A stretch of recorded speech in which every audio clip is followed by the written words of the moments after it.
Hi friends, welcome to tech information channel Telugu. మీరు ఇంతకుముందు 2 videos చూశారు కదా, ఓటర్ కార్డు గురించి కానీ మనది ఆధార్ కార్డ్ డౌన్లోడ్ ఎట్లా అని.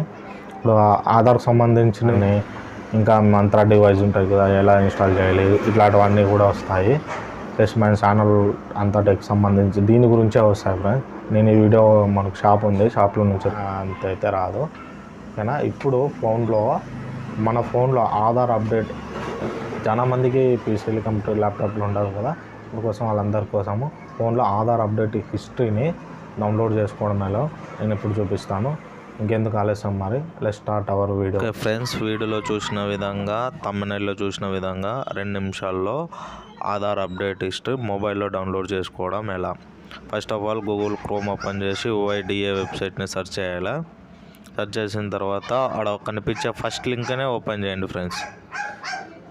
ఫస్ట్ లింక్ని ఓపెన్ చేసిన తర్వాత మనకు ఇంకో ఇన్నర్ పేజ్ వస్తుంది. ఏం లేదు, same welcome English and login కావాలా. లాగిన్ అయితేనే మళ్ళీ ఇంకో ఇంటర్ఫేస్ వస్తుంది మనకు. మనము పైన డెస్క్టాప్ సైట్ సెలెక్ట్ చేసుకోవాలి. మొబైల్లో పైన 3 డాట్స్ ఉంటాయి, డాట్స్ మీద క్లిక్ చేసి డెస్క్టాప్ సైట్ సెలెక్ట్ చేసుకుంటే మనకి ఆ విధంగా కనిపిస్తుంది. మీకు చూపిస్తున్న విధంగా కనిపిస్తుంది. ఇట్లా వచ్చిన తర్వాత అందులో ఆ పాపప్ తీసేసి అందులో కనిపిస్తుంది అన్నమాట. మీకు క్లియర్గా కనిపిస్తుంది ఆధార్ అప్డేట్ హిస్టరీ అని. దాని మీద క్లిక్ చేసి లాగిన్ కావాలన్నమాట. దాని మీద క్లిక్ చేయాలి. మీకు కనిపిస్తుందా? జూమ్ చేశాను కదా, ఆధార్ అప్డేట్ హిస్టరీ. లాగిన్ అయ్యి ఆధార్ నంబర్ ఇచ్చి క్యాప్చా ఎంటర్ చేసి సెండ్ OTP కొట్టేసారు. మీరు రిజిస్టర్ అయిన మొబైల్ నెంబర్కి OTP వెళ్ళిపోతుంది, అంతే. Sorry friends, captcha miss match అయింది. మళ్ళీ కొట్టి యాడ్ చేసి సెండ్ OTP. ఇప్పుడు వెళ్ళింది ఓకేనా.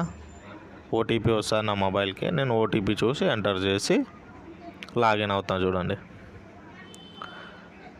OTP రాలేదు, వెయిట్ చేస్తున్నా. ఒకసారి చెక్ చేద్దాం. బ్యాక్కి వెళ్ళి చూసాను, వచ్చింది. కాపీ చేసుకొని మళ్ళీ ఇక్కడ వచ్చేసి పేస్ట్ చేసేసి లాగిన్ అయిన తర్వాత ఇంటర్ఫేస్ ఇట్లా వస్తుంది. మనకు ఆధార్ అప్డేట్ హిస్టరీ కింద లాస్ట్లో ఉంది చూడండి, కింద కార్నర్లో లాస్ట్లో ఉంది. దాని మీద క్లిక్ చేసేస్తే మనం వెంటనే ఏం లేదు, డైరెక్ట్ ఓపెన్ అయిపోతుంది ఫ్రెండ్స్, అంతే. పైన 3 డాట్స్ పైన కనిపిస్తుంది కదా, డౌన్లోడ్ అనేసి.